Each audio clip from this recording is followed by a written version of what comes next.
સ્વાગત છે તમારું ગુજરાતી કિચનમાં। તો આજે આપણે બનાવશું મેગી। હાલો પહેલાં થોડીક જો તેલ નાખી દઈશ, હવે રાઈ નાખી દઈ થોડીક, એટલે ખબર પડે કે તેલ આવ્યું હોય કે નહીં।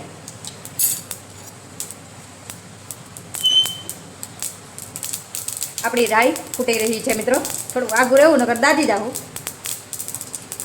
હવે આપણે ડુંગળી નાખશું,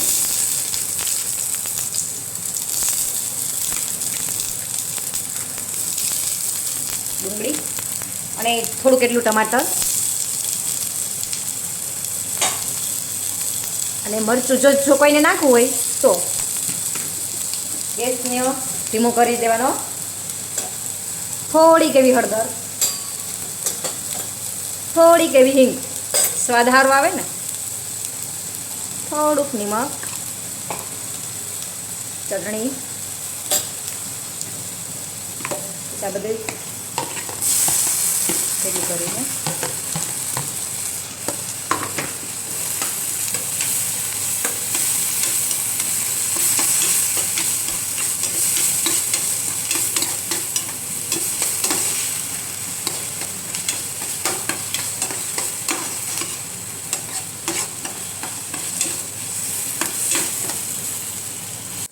હવે ડુંગળી અસલ પાકી ગઈ છે તો થોડુંક પાણી નાખી દઈએ આપણે, પછી આમ હલાવી નાખવાનું બરાબર।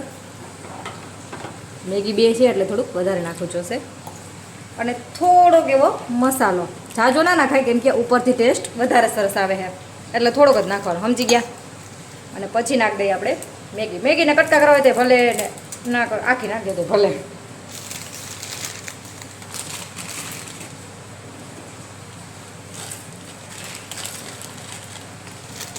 બરાબર, હજી એવું લાગશે તો પાણી નાખશું આપણે। ત્યાં સુધી આપણે મેગીને આમાં આમાં કટ કરી નાખવાની। હાલો 5 મિનિટ થઈ ગઈ છે આપણી મેગીને। હાલો હવે આપણે મસાલો નાખી દઈએ। ઉપરથી મસાલો નાખશો ને તો એનો ટેસ્ટ એકદમ સરસ આવશે, કેમ કે મને તો હે ને બહાર નાખ્યો હોય ને એ જ મજા આવે।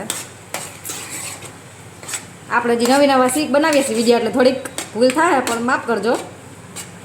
હજી એક મસાલો છે,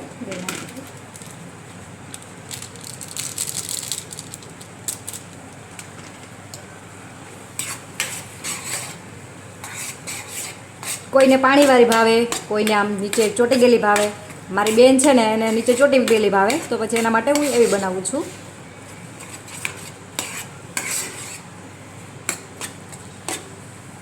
જો મિત્રો મેગી થઈ ગઈ છે કમ્પ્લીટ એકદમ સરસ। હવે ધાણા ભાજી નાખી દઈએ આપણે,